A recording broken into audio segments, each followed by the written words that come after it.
Good Erev Shabbos, everyone. This week's Parsha is out of Tazri'a and Metzora.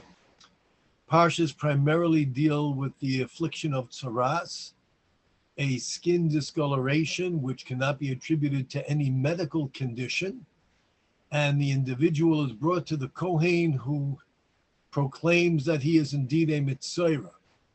A Metzora, the body expresses this affliction which suggests that there are internal problems with the character traits. Our sages tell us that a person's arrogance, speaking lashon hara, being an individual who does not use their possessions nor wealth to help others, they are not charitable, such a person is subject to this affliction of tsaras. When the individual is declared a Metzora, so there are many laws. The laws the Parsha tells us is that his clothing should be torn, his hair should not be cut, he wears a mask over his mouth, and these are all in one verse.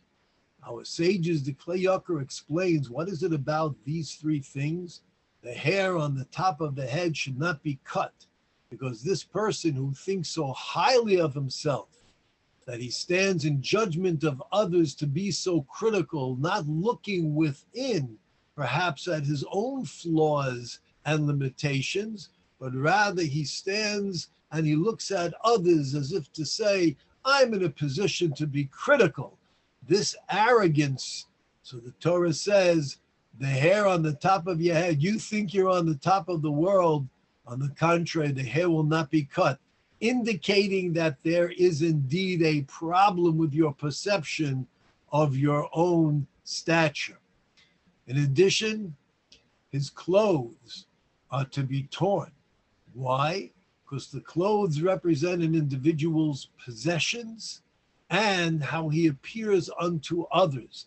This is a person who is concerned with their own appearance and using their possessions to adorn themselves, not thinking of others and the needs of those who are less fortunate. Therefore, the Torah says, your clothing shall be torn, and you shall be impressed with the knowledge that there are those who live constantly in torn clothing, and think about them. And why is there a mask over their mouths? And this tells us because the Kli Yakar explains, because they have spoken lashon hara. They have no hesitation of speaking disparagingly about individuals, despite the fact that they might be demeaning them in the eyes of others. And they use their mouth and the gift of speech for that which is abhorrent in the eyes of Hashem. And therefore there is a mask that covers their mouth, and their lips are closed, and they recognize that there is indeed a problem. All three of these laws are really a means to indicate to the Metzora where his character flaws lie. The next verse tells us that there is another law regarding the Metzora, and that is, it says, Bodod Yeshev, he shall dwell in isolation. He is sent out of the camps, all the camps. He is sent outside the community in which nobody lives there, and he lives in isolation. Even others who might also be contaminated with this impurity, another Metzora, they're not allowed to dwell together. They're not to have any contact. Bodod, he is alone, isolated. Yeshev, that's how he will dwell. And should somebody come near, Tomei Yikra, he has to announce and say, stay away, I'm Tomei. Now I can understand his proclaiming he's Tomei is to warn somebody. But why does he have to repeat it twice? Tomei, I'm impure, I'm impure. One could be to inform the other person. The second is that he should inform himself. Again, this is a tool by which to make the individual aware of the flaw in their character, which needs to be addressed. But the question is, what is achieved by his dwelling alone in isolation? What is the purpose of that? Some say because with his lashon hara, he caused a rift between people, maybe between friends, spoke about somebody and somebody said, oh, I thought this person was not. Now that I hear what you say, maybe I'm going to just stay away. And since he caused a rift between others, so therefore he is to be isolated. But that's not the way the Torah functions. That's almost like vengeance. You did this to others, this is what will happen to you. When we see from the approach of the Klei Yakar, all of these laws guiding the Metzora are to be tools by which the individual can grow and they can understand their problem. It's like pain. Pain is really a blessing. When a person experiences pain, that's an indication that there's an internal problem and we need to address it. If we don't address it now, it can get infected. It can be a terrible problem in which there could be a horrific results. What is the purpose of the isolation? We think that the isolation is a terrible punishment. Person is isolated from his wife, his family, his business, just having conversation with other human beings. He is socially ostracized. What kind of a barbaric punishment is this? But it's interesting because we find in Parshas Balak, Balak was the Moabite king who was determined to destroy Klal Yisrael. When he realized that Klal Yisrael's strength was not in their weapons, but rather in their mouth, prayer, Torah study, he hired somebody who also had power with his mouth. He hired the prophet Bilam, that Bilam should come and with his mouth curse the children of Israel. Indeed, Bilam came with great fervor to do so. But Hashem, whose love for Klal Yisrael is boundless, took the mouth of Bilam and caused him not to express words of curses, but rather blessings came forth. After a while, Balak became exasperated and said, I brought you here to curse my enemies, not to bless them. And Bilam was compelled to say, I can only do what Hashem wishes me to do. I'm under his control. One of the statements of Bilam is that Klal Yisrael hen levadad yeshav. Behold, this is a nation, Israel, that they dwell all alone. Bodad, the same word that is used here. Klal Yisrael, you Balak, you think you're going to curse them? You think you're going to bring upon them some sins and whatever? This nation dwells alone. How is that a blessing? We're ostracized from humanity? We're going to be condemned? They're going to boycott us, divest? They're not going to do business with us? Is that a blessing? And the answer is yes, it is.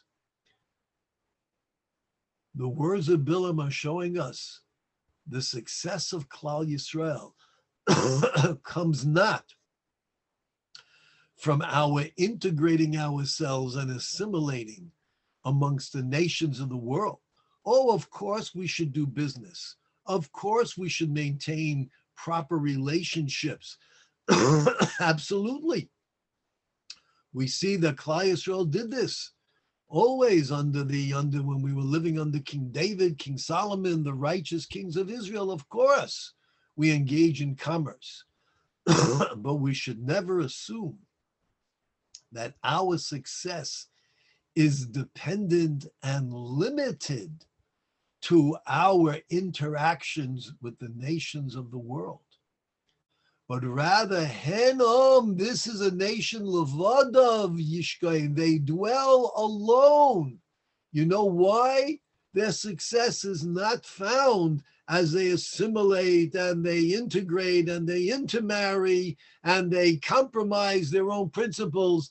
Their success is because they are never alone. They might be on a different plane. They might be walking to a different music than the rest of the world. But Klal Yisrael is never alone. Klal Yisrael is with Hashem.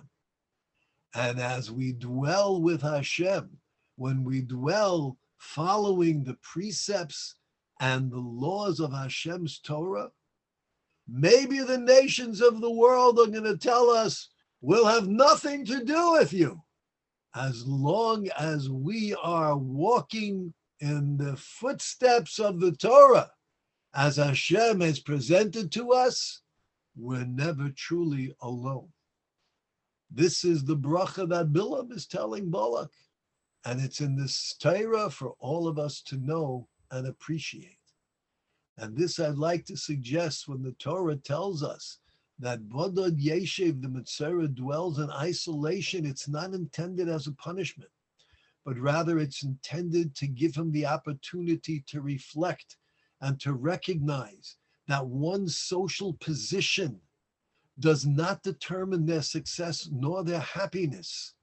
He was speaking about others. He was filled with in self-aggrandizement of how wonderful he is, how successful he is in comparison to others. That is never the source and the prescription for one's happiness nor success.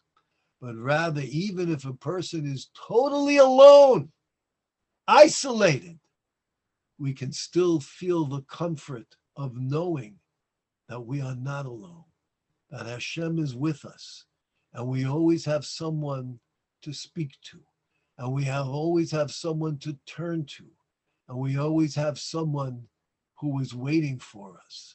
This is the message of Bodod Yeshev, in which he dwells alone may be isolated from humanity, but never completely alone.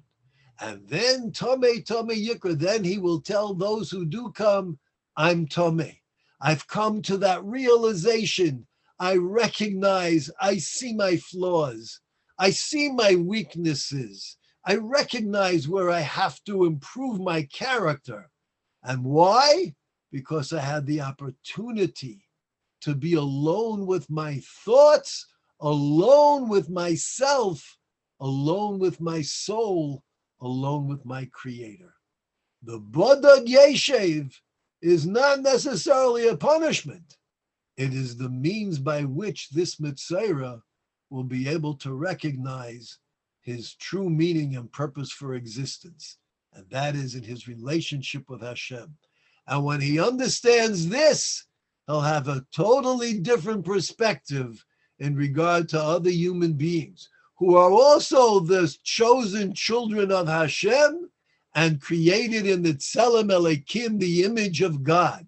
If one understands that we're all the children of Hashem and how much he loves each and every one of us, we would think twice before speaking about the children, the son, the daughter of the King of all kings. This is the message for the Metzora.